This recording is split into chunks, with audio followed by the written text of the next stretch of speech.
Salam Skapsa Bisa. Santun menuju prestasi dalam kompetensi. Oke, pelajar Skapsa, pada mata pelajaran perbaikan sasis sepeda motor kelas 11 semester 3, hari ini kita akan membahas tentang menganalisa kerusakan sistem rem mekanik. Untuk itu, mari kita simak materi berikut ini. Baik pelajar Skapsa, pada kesempatan kali ini saya akan menjelaskan tentang pemeliharaan sasis sepeda motor. Jadi pada pertemuan kedua ini kita akan membahas tentang menganalisis kerusakan sistem rem mekanik. Jadi adapun untuk materi yang pertama itu adalah tentang mengidentifikasi, kemudian yang kedua adalah fungsi-fungsi komponen, kemudian adalah tipe. Baik, untuk yang selanjutnya adalah materi kali ini yang pertama adalah menganalisa gangguan rem mekanik. Jadi nanti tujuannya siswa bisa menganalisa kerusakan-kerusakan yang ada pada sepeda motor. Kemudian yang kedua, memperbaiki rem mekanik. Jadi ada dua pokok materi yang kita akan bahas di pertemuan kedua pemeliharaan sasis sepeda motor.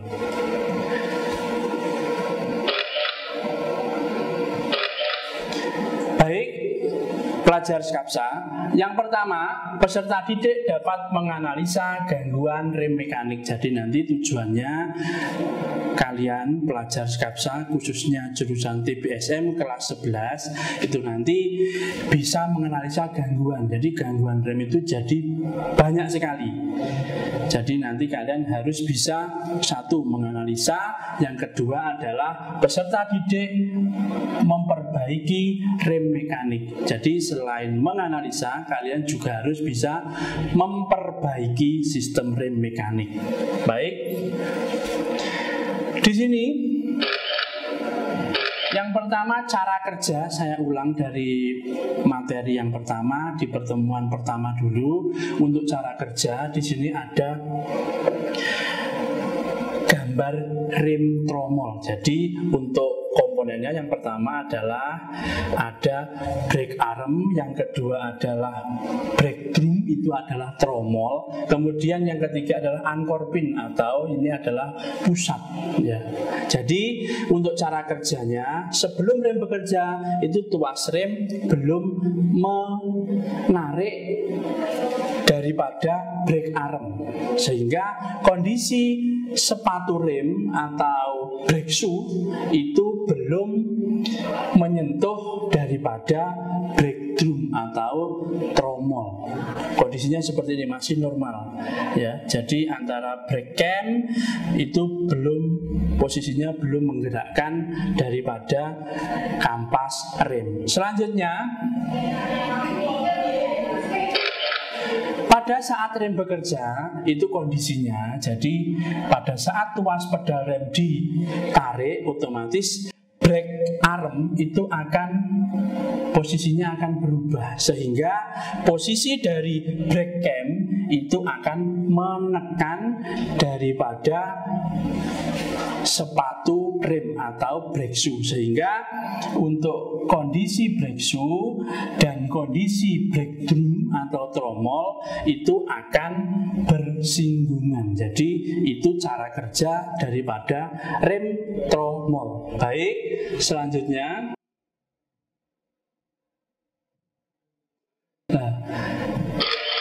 kenapa rem tromol perlu diperiksa, Pak? Itu ya.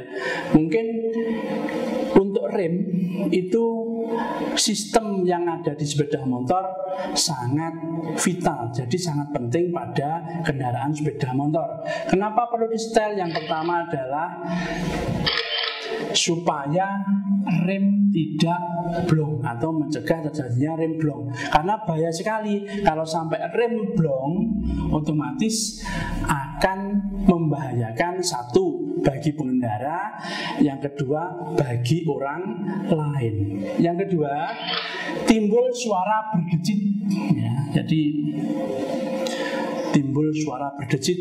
Biasanya suara yang timbul itu setelah kalian mencuci sepeda motor, kemudian kalian pakai, itu nanti akan timbul suara berdecit. Nah, kenapa kok dipermasalahkan, Pak? Karena untuk suara yang timbul ini akan mengganggu konsentrasi dari pengendara, makanya harus dihindari. Lanjut, nomor 3, kerusakan pada sistem rem. Ini jadi tidak diinginkan. Jadi kalau bisa kondisi sistem yang ada pada sepeda motor, khususnya sistem rem, harus bekerja dengan baik. Kalau terjadi kerusakan, biasanya apa, Pak? Biasanya yang terjadi itu adalah contoh pegas yang ada di dalam brake shoe atau sepatu rem itu bisa lepas. Akibatnya kalau lepas, otomatis sepatu rem akan bersinggungan langsung dengan tromol. Yang akan terjadi, posisinya akan mengakibatkan pengereman yang tidak dikehendaki oleh pengendara. Jadi bahaya sekali. Lanjut. Yang keempat adalah laju kendaraan tidak terkendali. Jadi dan sampai sekarang tidak ada sepeda motor terus tidak menggunakan rem. Semuanya pasti dilengkapi dengan rem karena fungsinya yang sangat vital dan sangat penting. Nah, itu tadi kenapa rem tromol perlu diperiksa. Baik, lanjut. Di sini ada soal. Kenapa saya berikan soal di sela-sela slide supaya kalian lebih menyimak materi yang saya sampaikan. Soal yang pertama adalah jelaskan cara kerja rem tromol pada saat belum bekerja dan sudah bekerja. Yang sudah saya sampaikan tadi, kalian jawab. Kemudian yang kedua, jelaskan 3 gangguan pada rem tromol yang Anda ketahui. Cukup 3 saja. Jadi jelaskan 3 gangguan pada rem tromol yang Anda ketahui. Bebas yang Anda ketahui. Oke, saya lanjut untuk slide berikutnya. 2. Pemeriksaan rem tromol. Ini penting sekali. Jadi setelah kita tahu fungsi, kemudian kita tahu apa itu untuk rem tromolnya tadi, setelah itu pemeriksaan rem tromol. Nah, di sini ada gambar. Di sini contoh rem tromol yang kebanyakan digunakan pada sepeda motor. Kemudian ini adalah rem depan, tapi juga yang menggunakan tromol. Yang diperiksa apa, Pak? Ini adalah mengukur jarak. Jaraknya ini harus diukur, ada standarnya, bisa dilihat di buku manual. Tidak asal mengencangkan dan mengendurkan daripada tuas rem. Ini diukur menggunakan mistar baja dengan standar itu 3-5 mm ya. Jadi tidak boleh melebihi ya. Jadi kalau di sini itu kok tidak ada standarnya. Nah, kalau kalian nanti memperbaiki itu asal-asalan ya. Jadi dibuat sesuka hati, bisa terlalu pendek, bisa terlalu panjang. Jadi ini ada standarnya. Ini pengukuran menggunakan mistar baja. Jadi dibaca pada saat kondisi normal itu nanti posisi mistar baja di angka, semisal di angka 0, kemudian setelah ditekan itu nanti turun di angka berapa, ini baru dibaca. Jika terlalu dalam ya silahkan disetel. Itu adalah pemeriksaan daripada gerak dari pedal rem. Oke, nah di sini contohnya penyetelan jarak main bebas menggunakan mur penyetel. Nah, dengan cara untuk remnya ditekan, kemudian murnya diputar searah jarum jam untuk mengencangkan. Kalau berlawanan arah jarum jam itu mengendorkan.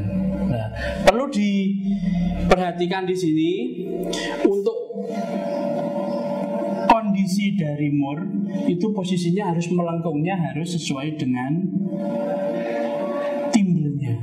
Jadi kalau yang contoh salah ini kondisinya tidak sesuai. Jadi itu harus diperhatikan. Ya mungkin sepele, tapi kadang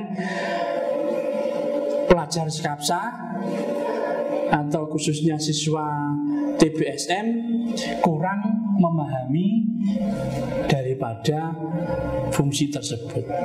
Makanya perlu saya sampaikan. Kemudian penyetelan saklar lampu itu juga penting. Jadi lampu itu hubungannya dengan rem. Pada saat rem diinjak, otomatis lampu akan menyala. Itu bagian dari pengecekan sistem rem. Nah, di sini ini contohnya seorang mekanik menekan pedal rem dan melihat lampu yang ada di belakang. Kondisinya nyala enggak? Nah, nyala dan tidaknya itu tergantung dari saklar lampu rem ini yang ada di sekitar daripada pedal rem. Oke, sampai sini lanjut. Nah, oke, masih di pemeriksaan. Jadi anak-anakku, untuk pemeriksaan keausan kampas rem, periksa posisi indikator ketika saat rem diinjak. Jadi kondisi normal. Ya. Silahkan kalian amati pada sepeda motor standar, khususnya pada backplate ya. Jadi di komponen daripada rem tromol itu ada tanda segitiga. Ini menandakan adalah tanda keausan. Pada saat kondisi normal, posisi indikator seperti ini, jadi tidak segaris. Yang ada di plat, yang ada di armnya tadi. Kemudian kampas rem drum brake aus pada saat diinjak itu tidak boleh melebihi daripada batas tersebut atau yang sudah tertanda segitiga yang ada di backplate. Kalau terjadi sejajar atau lebih, itu harus diperiksa keausan kampas rem dengan cara membongkar. Jadi kampasnya dibongkar, diukur menggunakan jangka sorong, apakah sesuai standar atau enggak. Dilihatnya dari mana, Pak? Dari buku manual. Yang kedua, jika kampas kondisi normal, periksa diameter dalam drum brake atau yang namanya tromol, diameter tromol. Jadi ada dua yang perlu diperiksa, adalah kampas, yang kedua adalah pada drum brake atau tromol. Nah, selanjutnya soal lagi, soal tahap 2. Yang ketiga, soal ketiga, maaf ya, sebutkan 3 penyebab rem kurang pakem. Kemudian soal yang keempat, sebutkan 3 penyebab rem bunyi. Soal nomor 5, jelaskan langkah penggantian kampas rem tromol. Itu adalah soal dari memeriksa rem tromol. Oke, saya lanjutkan. Nah, untuk poin 3 itu pelepasan rem tromol. Pelepasan rem tromol yang pertama, di sini ada sistem rem, kemudian di sini dilengkapi dengan roda. Jadi untuk membongkar atau melepas rem belakang itu harus melepas roda. Di sini ada rantai, kemudian ada poros belakang, ada mur penyetel, dan ada plat penyetel rantai. Kemudian di sebelah kanan itu ada dilengkapi dengan collar, itu adalah bantalan ya. Kemudian ada final drift atau biasa disebut gear. Kemudian ada brake panel assembly. Di sini masuk termasuk daripada kampas rem. Catatan, pastikan pada saat pembongkaran tidak ada oli atau fluida pada brake drum atau pada tromol. Jadi hindari. Biasanya tergesa-gesa, terus tangannya belum bersih, habis melepas, otomatis kan ada oli, ada gemuk di tangan, kemudian tidak sengaja memegang tromol, sehingga tromol akan terkena oli. Itu tidak diperbolehkan. Kenapa Pak? Karena kalau nanti ada sedikit oli, kemudian terkena kampas, otomatis pengereman juga tidak bisa maksimal. Itu tujuannya kenapa kok tidak boleh terkena fluida dan oli. Lanjut. Nah, pelepasan rem tromol. Jadi ini contoh penggantiannya, penggantian daripada rem tromol.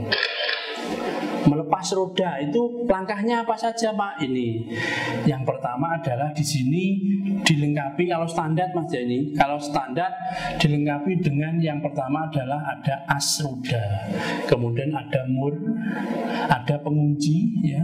Pengunci biasanya berupa kawat yang ditekuk ya. Kemudian yang poin 3 adalah ada ring ya. Kemudian yang keempat itu ada batas pengukur. Kemudian yang kelima ada as roda, yang keenam ada batang penahan. Jadi sampai sini harus bisa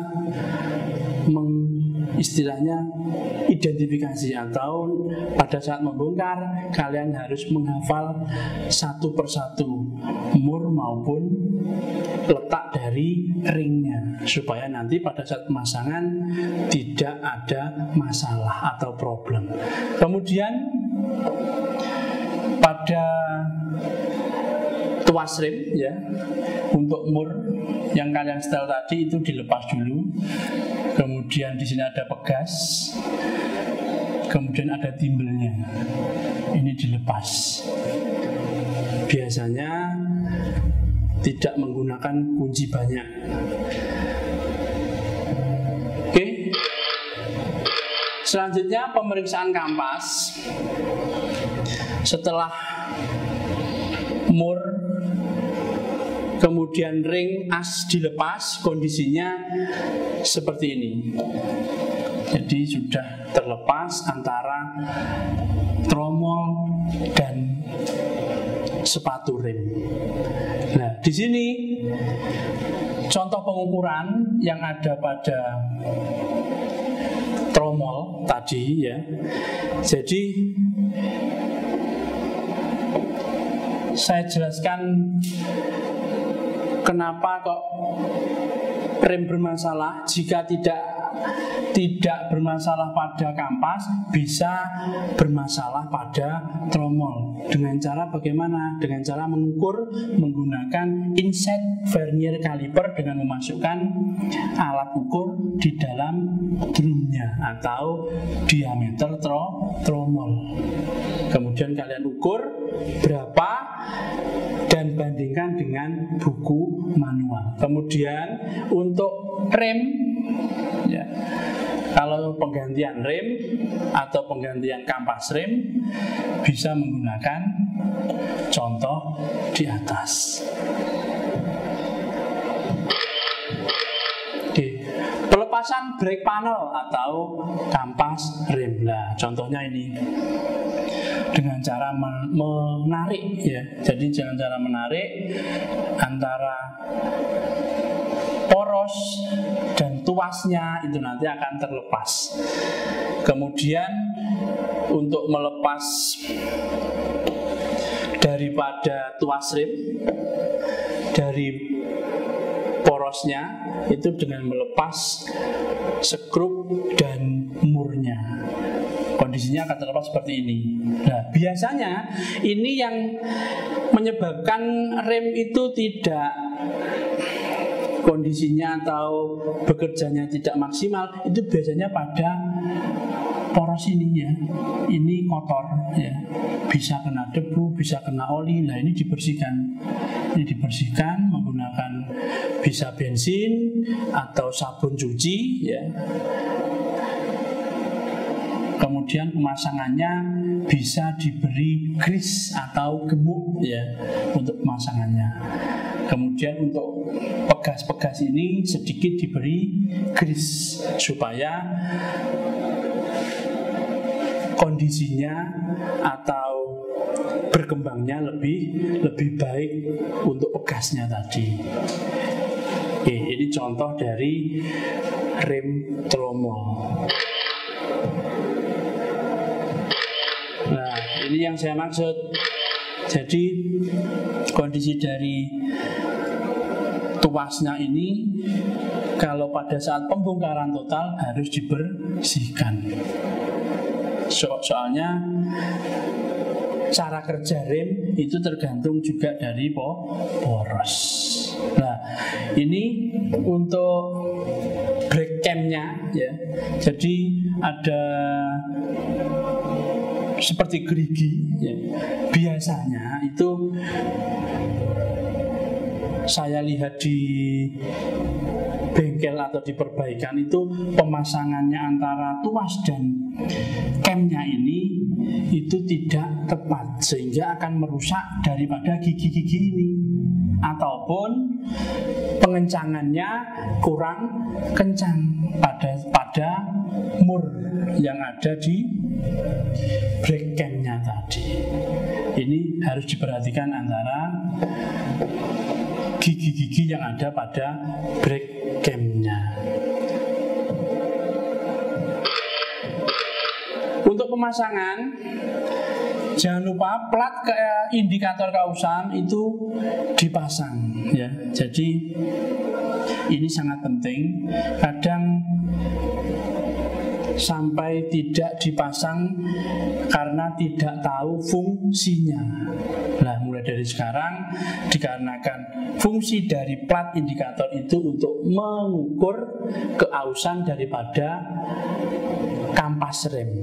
Nah, di sini ada tanda seperti penitik, itu tujuannya untuk memasukkan tuas rem agar lebih tepat pada gigi-gigi yang ada di tuas rem. Lanjut.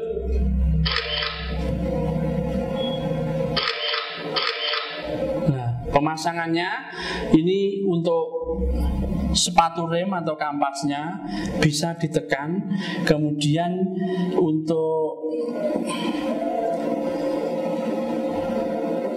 camnya atau pada porosnya itu bisa diberi grease sedikit supaya lebih baik.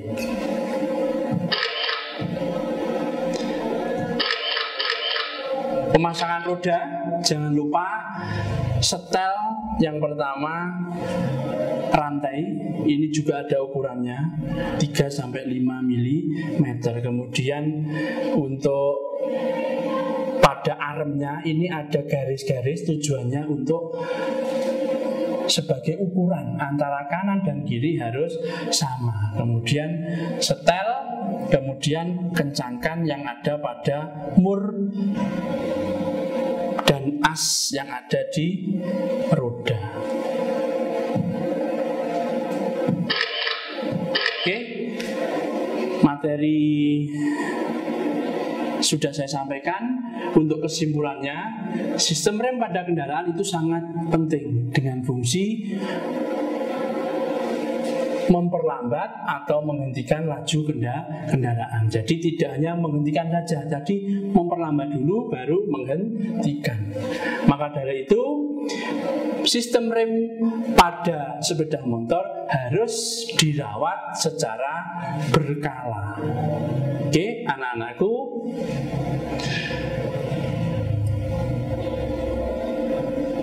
demikian materi rem yang sudah saya sampaikan semoga bermanfaat.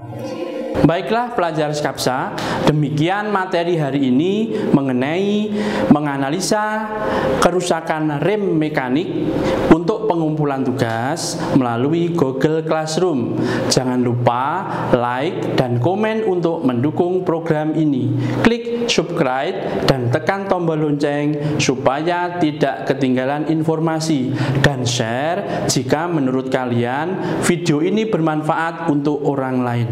Sampai jumpa di video kita selanjutnya. Salam Skapsa Bisa. Sekolah berbudaya industri, berkarakter wirausaha, menjadi idola sekediri raya.